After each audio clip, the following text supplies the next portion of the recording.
നമസ്കാരം, മലയാളി വാർത്തയിലേക്ക് സ്വാഗതം. കേരളത്തിൽ രജിസ്റ്റർ ചെയ്ത ആദ്യ ദുരഭിമാന കൊലയാണ് കെവിൻ കേസ്. പ്രണയബന്ധത്തിൽ ഉറച്ചു നിന്നതിനെ തുടർന്നാണ് കെവിൻ സ്വന്തം ജീവൻ പോലും വെടിയേണ്ടി വന്നത്.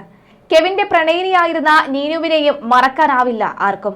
എന്നാൽ ഇപ്പോൾ നീനുവുമായി ബന്ധപ്പെട്ട് പ്രചരിക്കുന്ന വാർത്തയിലെ സത്യാവസ്ഥ എന്താണ് എന്നൊന്ന് പരിശോധിക്കാം. തുടരും സിനിമ വന്നതിന് ശേഷം അതിലെ പ്രധാന കഥാപാത്രങ്ങൾ നീനുവിനെയും ഒപ്പം അതുപോലെ തന്നെ കെവിന്റെയും പ്രണയത്തെക്കുറിച്ച് പറയുന്നതാണ് എന്ന് മനസ്സിലാക്കിയതിന് പിന്നാലെയാണ് ഇപ്പോഴിതാ മറ്റു ചില വാർത്തകൾ കൂടി നീനുവുമായി ബന്ധപ്പെട്ട് പ്രചരിക്കുന്നത്. നീനു വീണ്ടും വിവാഹിതയായി എന്നും അത് നടത്തിക്കൊടുത്തത് കെവിന്റെ അച്ഛനാണ് എന്നുമാണ് ചില ചാനലുകളിൽ പറഞ്ഞത്. ഈ വാർത്തയുടെ സത്യാവസ്ഥ ഒന്ന് പരിശോധിക്കാം.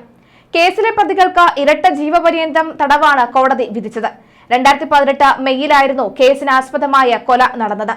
ദളിത് ക്രിസ്ത്യൻ വിഭാഗത്തിൽപ്പെട്ട കോട്ടയം നട്ടാശ്ശേരി പ്ലാത്തറയിൽ ജോസഫിന്റെ മകൻ കെവിൻ പി ജോസഫ് നീനു എന്ന പെൺകുട്ടിയെ വിവാഹം കഴിച്ചതിനെ തുടർന്ന് നീനുവിന്റെ ബന്ധുക്കളുടെ ദുരഭിമാനവും വിരോധവുമാണ് കൊലപാതകത്തിലേക്ക് നയിച്ചത് എന്നാണ് കേസ്.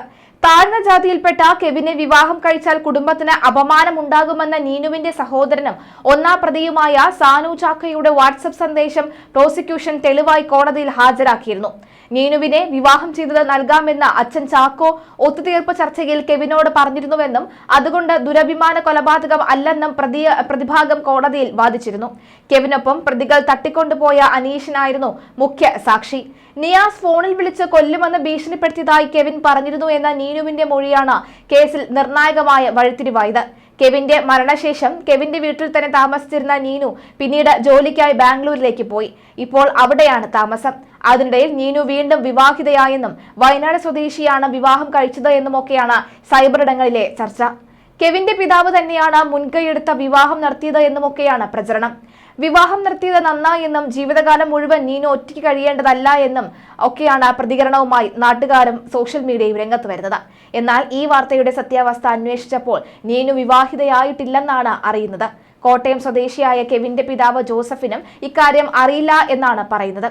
നീനു ഇപ്പോഴും ബാംഗ്ലൂരിൽ ജോലി ചെയ്തു വരികയാണ്. കെവിന്റെ മരണശേഷം മാനസികമായി തകർന്ന നീനു കുറച്ചുകാലം കെവിന്റെ വീട്ടിൽ തന്നെയാണ് താമസിച്ചിരുന്നത്.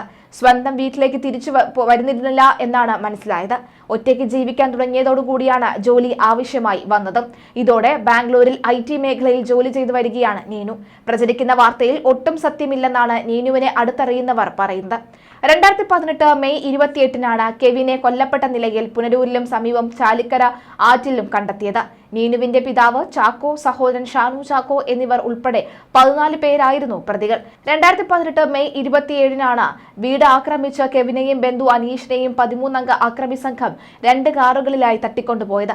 സംഭവം അറിഞ്ഞ നാട്ടുകാർ ഗാന്ധി നഗർ പോലീസ് സ്റ്റേഷനിലേക്ക് വിവരം അറിയിച്ചിരുന്നു. രാവിലെ കെവിന്റെ പിതാവ് ജോസഫും ഭാര്യ നീനുവും പോലീസ് സ്റ്റേഷനിൽ എത്തിയെങ്കിലും പരാതി സ്വീകരിക്കാനോ അന്വേഷിക്കാനോ ഗാന്ധിനഗർ SI തയ്യാറായില്ല. രാവിലെ 11 മണിയോടുകൂടി അനീഷിനെ അക്രമി സംഘം ഗാന്ധിനഗർ പോലീസ് സ്റ്റേഷന് 2.5 കിലോമീറ്റർ അകലെ സംക്രാന്തിയിൽ ഇറക്കിവിട്ടു. ക്രൂരമായ പീഡനത്തിനിരയായ അനീഷിന്റെ മൊഴിയിൽ പോലീസ് കേസെടുത്തെങ്കിലും കെവിനെ കുറിച്ച് അന്വേഷിക്കാൻ തയ്യാറായില്ല. മുഖ്യമന്ത്രി ഇടപെട്ടതോടുകൂടി അന്വേഷണത്തിന്റെ വേഗത കൂടി. പരിശോധന തുടരുന്നിടയിൽ 28-ാം തീയതി രാവിലെ തെന്മല ചാലിയക്കര തോട്ടിൽ കെവിന്റെ മൃതദേഹം കണ്ടെത്തുകയായിരുന്നു.